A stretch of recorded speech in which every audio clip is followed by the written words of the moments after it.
Hey everyone, this video is going to be what it's like working behind the scenes at a 3-day convention, specifically Fanboy Knoxville. So when I first started doing conventions, I honestly had no idea if what I was experiencing or if what I was doing was correct, right, or normal. So I wanted to make this video to be a little more in depth than what I normally post on all of my social media. I'm also going to be talking about what I made throughout the convention, so there will be finance speak throughout this, and then stay tuned to the very end to see my exact profit.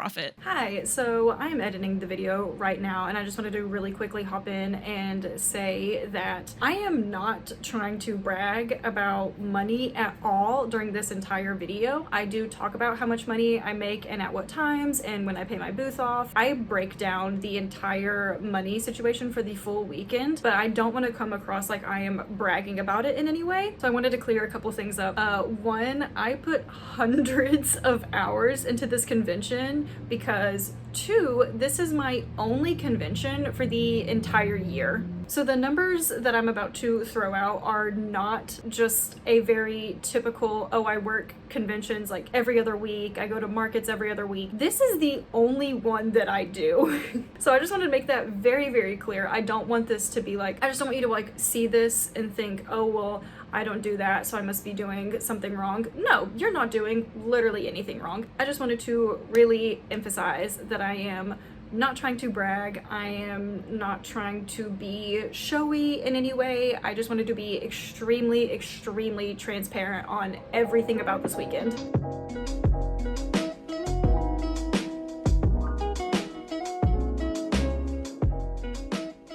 Now, waking up at 7 in the morning when I had just went to bed at 3 in the morning was not something I was about to film, but it pretty much looked like this.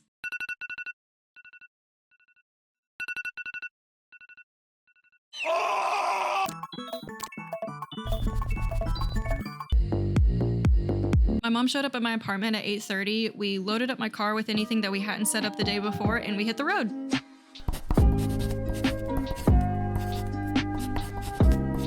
As we were driving into Knoxville, I was getting more and more and more nervous. Every year, I get so anxious that what if this is the year that no one likes my stuff anymore? Or what if when I was finished setting up, someone saw something that they liked and they just took it? Or what if when I show up, everyone that I was so excited to see again, all of a sudden they just band all together and they hate me and they point at me and laugh at me and make fun of me? Okay, maybe I have severe anxiety, but that's besides the point, okay? The point is that until I make my very first sale, I'm just gonna be a nervous wreck. You can actually see in this video of me setting up my elf ears a huge hive on my neck because of how horrifically anxious I was. And then what didn't help at all was my button maker was working totally fine, and then as soon as I started getting nervous, it broke. The part that just goes up and down loosened itself somehow and completely came apart, and I was having to manually guide it as I was making buttons. It was a whole thing. But in good news is I somehow just didn't realize that the con started an hour after the time that I thought it did. During that extra hour of opening, I put price tags on terrariums, put price tags on elf ears, and then finished setting up the display. While putting price tags on my terrariums, I noticed that my bellossom looked kind of weird, and upon further inspection, I somehow trapped a spider inside because there were webs on everything. I have never seen this happen before. It's just never, like in my 5 years of making terrariums, that has never happened. It looked really cool, but I'm kind of upset that it didn't happen to like my spooky themed ones, because like just tiny cobwebs in a terrarium, that would have been so sick. So this was the final look of the booth. I was and still am obsessed with how it turned out. I think everything looked so professional and so cute, and I was so ready for the weekend. As soon as the con started, I started making sales pretty quickly. I made $91 in the first 10 minutes of the convention. That made me so excited and very hopeful about how the rest of the weekend was gonna go. Fridays have always been my middle of the road in terms of sales. I would say ranking the days in terms of like most profit, number 1 would be Saturday, number 2 would be Friday, and number 3 would be Sunday. So how I did today would fully tell me how I was gonna do for the full weekend. So having a crazy strong start like that was just amazing. Only 2 hours in, I had almost made my booth back. I paid exactly $261 for my space. And by 1:30, I had made $240. I've worked some conventions where I don't make booth back until about end of the day on the second day of the convention. So almost making booth in the first 2 hours on Friday was insane. And honestly, I don't know if this is super normal for other vendors. Like, I don't know if they're going to see this and be like, well, yeah, like that's how I do every single convention. But you want to know what? Comparison is the thief of joy. And I am super joyous right now. So I don't want to know. So I can continue to be very happy. So when it comes to what's behind the curtain, or more appropriately, what's behind the very vibrant pink shelves and tablecloths and the booth entirely, it's very unimpressive. My back of house space gets very messy very quickly. I always like to use these little cubbies that get created when I make the shelves to hide my own stuff that I just don't really want customers to see. I'll store extra items, my till, packing supplies, just any little visually unappealing things in there. I personally suggest you try to keep like things together and not just throw things randomly into the void like I do to try to keep organized. Do as I say, not as I do. By around 2:30, we realized we just hadn't eaten yet for the entire day and needed to eat before we died. There were a lot of food trucks there, and so we decided to get some barbecue, which actually turned out to be the best barbecue I've ever had ever. I just hate when places put those like chunks of charcoal essentially in the sandwich. This place had none of it. It was tender, juicy, delicious. The barbecue sauce was 20 out of 10. I don't know if it was because I was literally starving to death or if it was just genuinely the best barbecue I've ever had in my life. By 3 o'clock, my booth had made $397, paying my booth space off, so I thought I deserved a little treat of iced coffee. I think the reason that my booth does pretty well is because I have such terrible ADHD, and I could not stick to one type of item, one type of fandom, one type of anything, really. And not only do I have just very random items, I also have very different price points. So I have a $2 pinback button that you can just throw on an Anita bag or a jacket. And then I also have $80 very nice collectible terrariums. And then I also have price points from everywhere in between that. I feel like all the different items and types of items keeps people at my booth for a lot longer, which kind of generates sales. By 5:30, my booth had made $633. My terrariums and elf ears were starting to get picked through and leave little gaps of space. Personally, I don't really go back through and fill those in because I like to feel accomplished when I see the little empty space. I ended the day Friday with $685. I could finally breathe a sigh of relief just knowing that I had paid my booth off and I can enjoy the rest of the weekend not having to worry about it. Heading home, I finally started losing all of that crazy adrenaline of the day, and I started to really feel that 3.5 hours of sleep. I ordered some cookout, went home, and passed out.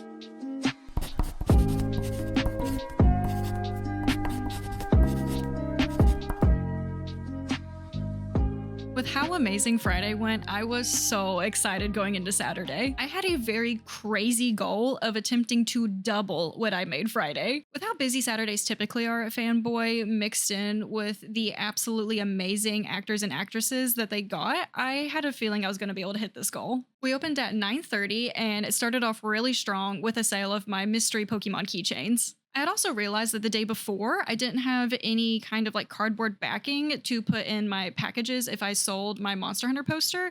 So I just took some cardboard envelopes and cut them open to slide in behind them. That way, if anyone bought one, they wouldn't bend while carrying them around. I then needed to make a post on Instagram to let people know that I was at Fanboy. And so my husband, Daniel, was taking a couple photos of me. And then he asked to take a sad one. I don't really know what that one was for. We started to get absolutely slammed by 11 o'clock, and my total for the day was already at $459. At only an hour and a half in, I was well on my way to reaching my goal. We were actually starting to get so busy that we couldn't fully write down what the sale was of or even the price for some things. So I don't think my total was fully accurate there for a little bit. My elf ears and terrariums continued to get picked through, and so more and more gaps were opening up in the space, which I think kind of triggered like a famine thing with other attendees because then it started making more people buy terrariums because they were seeing how fast they were going. Also, the reason I'm not really showing showing any clips of the rest of my stock, like my stickers or buttons, is because you can't tell because they're not just individually lined up, they're stacked together, so you wouldn't be able to see a difference. Also, I think this is a good place to just pause really quick and say, I think it's just good general etiquette to never, ever, ever look at an artist and tell them that you could get their stuff cheaper on Amazon or Temu or AliExpress or anything like that. Because not only is that extremely rude, but it is also extremely wrong. Cannot get my hard work off of Amazon or Temu or AliExpress because the stuff that I make is handmade by me, by my own hands. So no, you cannot buy that off anywhere other than my shop. And this is definitely not coming from a very specific instance that happened Saturday. Just a random FYI, never say that to an artist, ever, ever, ever. It was so crazy on Saturday from noon to 5 that I did not get to film anything other than this check-in at 5 o'clock. So far for the day, I had made $1,283. And adding that to yesterday's total, that would equal $1,968 total for the weekend so far. I was so ecstatic about not only hitting my goal, but surpassing it, and it wasn't even the end of the day Saturday. To give a little visual reference of how crazy it was, here is a before of the terrariums when we first opened, and then here was what we were working with at 5 o'clock on Saturday. And then I attempted to do a little video vlog check-in on Saturday in the evening, but I have horrific social anxiety, and so it was just really bad, and I was also exhausted, so it was, I tried my best. I look dead because it's the lull of Saturday. I'm very, very tired, but I think there's only 1 hour left, so I'm hanging on strong. Today so far has been absolutely amazing, but I am ready to go home. And right now I'm telling myself that I'll work on like maybe some more elf ears or just some more buttons or something when I get home tonight to like restock, but we'll see what actually happens since Saturday is the longest day of the weekend. We'll see. And that was the very last video I took of Saturday because it was just so busy and I was just so tired. All in all, Saturday was just so amazing. I met my goal of doubling what I did Friday, sold a ton of terrariums, and just had a great day overall.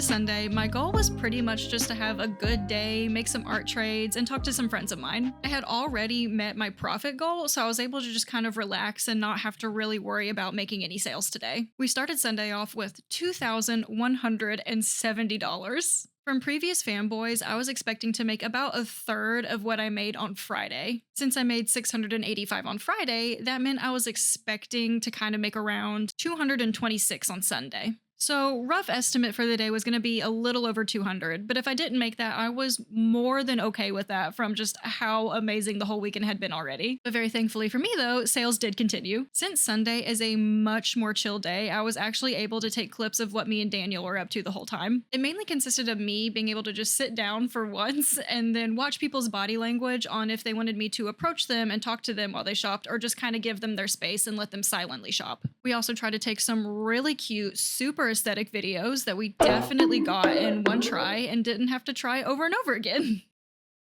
We snacked, did some art trades, and played with some of our goodies.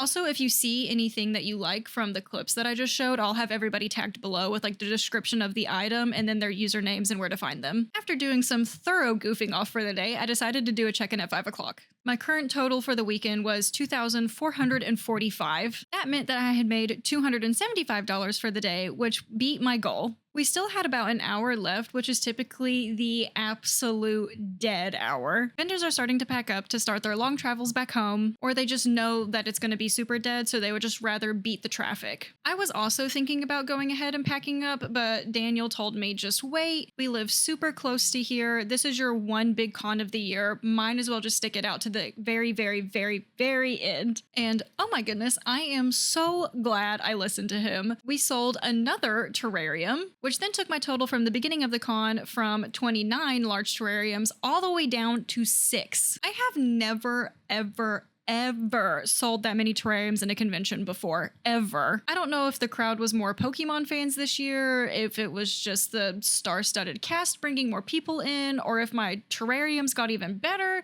or if it was a mix of everything. But I was so happy to see all of these cute little faces find a home. At the very end of the convention, after totaling everything up, I made $2,518. I seriously have never made that much at a convention before. After an absolutely exhausting weekend, it was finally time to relax. Psych, just kidding. Now you gotta do cardio and work out and clean up and play Jenga and you gotta be getting out of there before the building closes. Go, go, go, go, go. But after everything was all packed, it was finally time to head home. I said goodbye to the Sun Sphere, ate an absolutely delicious Sonic burger, and collapsed into my bed. This weekend was just such an absolute blessing and so amazing and so much fun. I felt so excited about my business again after seeing everyone's faces, after looking at my art, and it was just really, really, really cool. Also, if you came up to meet me and I was extremely socially awkward, I sincerely apologize. I just have really, really, really bad anxiety. But just know I had a really good time meeting you. I had a great time meeting you, and I'm very, very thankful for meeting you. I just am just a little ball of nerves. And so I'm so sorry if you were like, that woman was the most awkward woman I've ever met in my life. I sincerely apologize for it. Thank you for saying hi to me. I know some people stay to the very end to see the money breakdown for the full weekend, so let's get to it. So in total, I made $2,518. My booth was $261. I had to buy a Wi-Fi package to make sure that I was able to take Square cards, so that was $50. Going back and forth the full weekend, I would say gas was around $20. I had to pay for the parking garage on Friday, but not Saturday, Sunday, so it was only $7. Food, only counting during the convention, I'm gonna say was around $70. I personally bought a couple art pieces, so I think that was just $10. And so after all of these considerations, my total profit at the very end was $2,100. Again, this is just an extremely rough estimate of everything. I don't have exact numbers. And I know that some artists will even go through and say that this is how much that they spent on materials for the items that they sold, but I am far too lazy to do that, and so I will not be doing that, and I apologize. To wrap everything up, Fanboy was amazing. You all are all so amazing. The whole weekend was amazing. Just everything was just so, so good. Weekends like that just really make me want to work even harder to do this full time, because it makes me so sad that I can't do this every single day, that I have to give up a couple days to go work somewhere else instead of being able to work on art 24/7, because I genuinely would if I could. But for now, I will just be eternally grateful for the days that I can work on my art and work even harder to reach the days where this is all I do. So again, I just want to say thank you, thank you, thank you from the absolute depths of my soul for supporting me in what I do and my art and just everything. Thank you. You are amazing.